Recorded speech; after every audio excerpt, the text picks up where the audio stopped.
Welcome to Photography BB's Artistry Effects for Photoshop. In this tutorial, we'll look at how to use our Craquelure oil paint effect. Let's jump on into Photoshop and see how to use this very unique oil painting effect.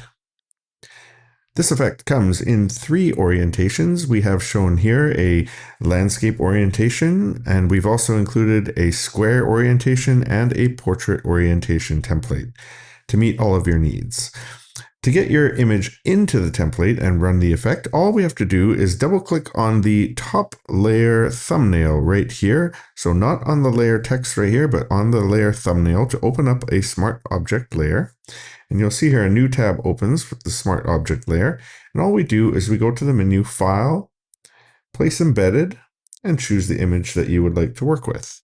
For this particular tutorial, I'm going to use this image here. I can select it and then click on Place to place the image into the template. Now, when you place the image into the template, you have these anchor points here, so you can stretch your image or fit the image to the template. I don't like how this is not centered for this image, so I'm going to drag this point over and try to get that just roughly centered into the frame here. And I'm going to slide it down a little bit as well. I like it like that. Perfect. And then to finally place the image, we just click on the little checkbox right here, the little check mark, and that places the image. And to run the effect, all we have to do is close the smart object layer and save it. So I'm going to hit the little X here to close it, and I'm going to click Save, and Photoshop will work its magic for us. Great, and there we have the effect run. So we have a lot of controls that are available here, and I just want to show you one thing quickly. We have the optional controls here and then the paint layers here. The optional controls are where the Craquelure texture comes from. So if I hide that completely, you're going to see just an oil painting without the texture. So if we zoom in a little bit here so you can see, we have a nice oil painting look to the image here. And I'll zoom back out, and then we can add the texture and some toning and lighting options. So let's jump on into the optional controls layer group here. We'll toggle that open. We have toning and we have textures. If we look into the toning layer group, we have a darken image, which is turned off. I can click the visibility to turn that on and off. With a brighten image, which is off, I can click the visibility to turn that on and off.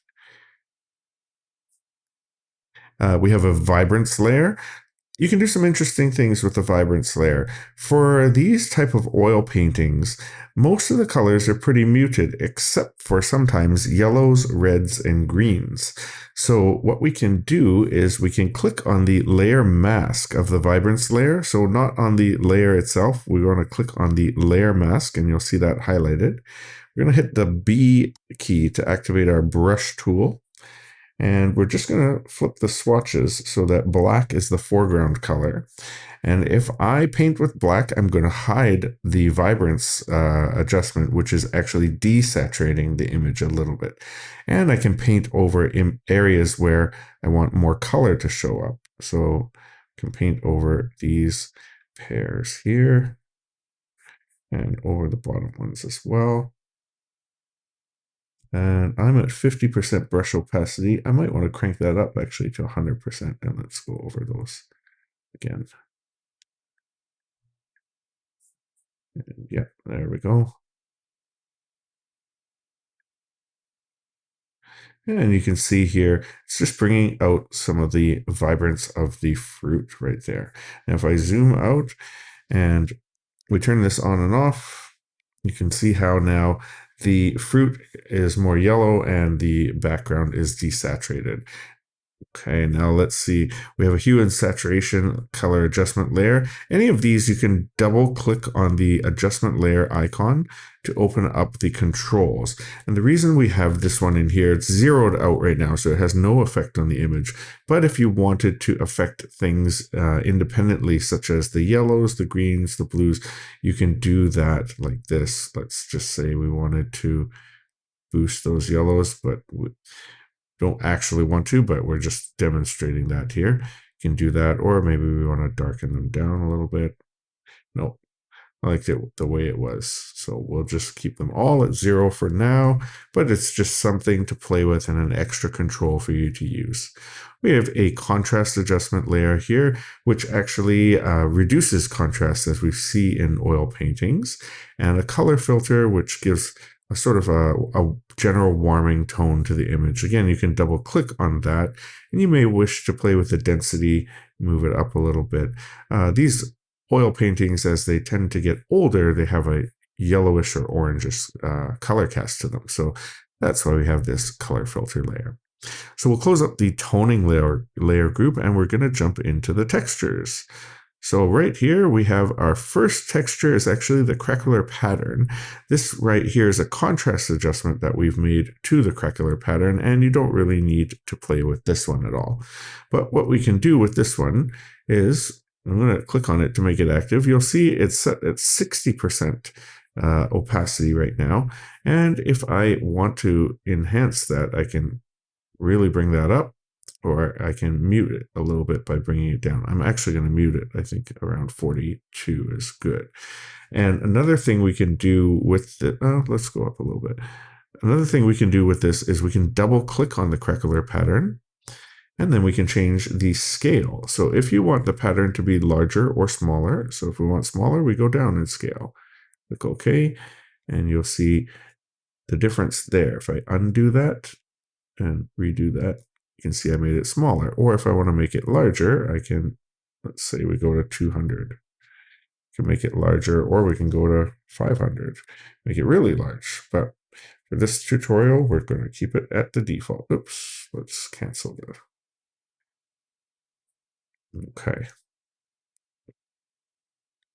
Okay, so we're back to the default here.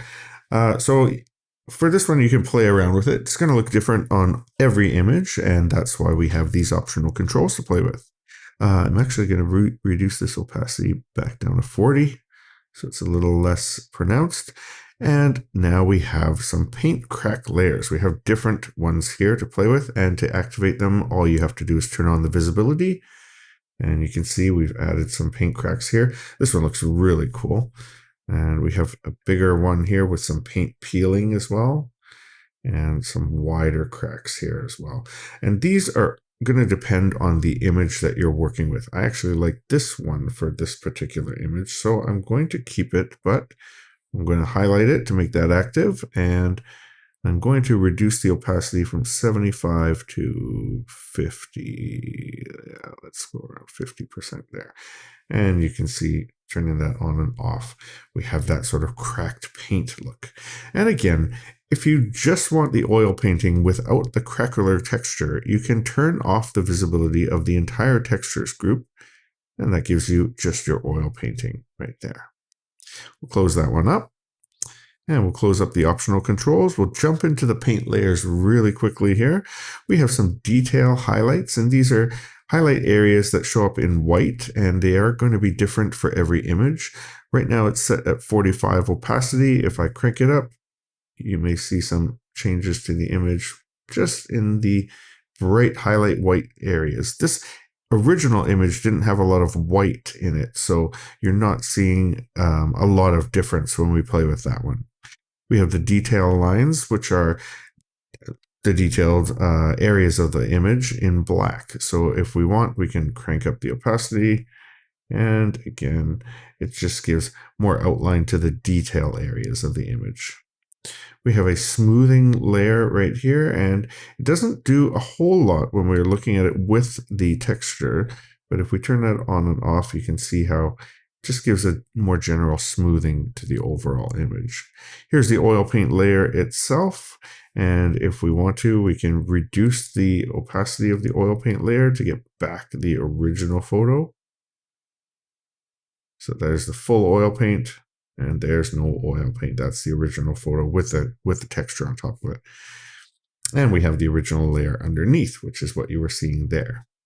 So I hope you have a lot of fun with this one. You can download the templates for this effect at photographybb.com or in the YouTube video description if you're watching this on YouTube.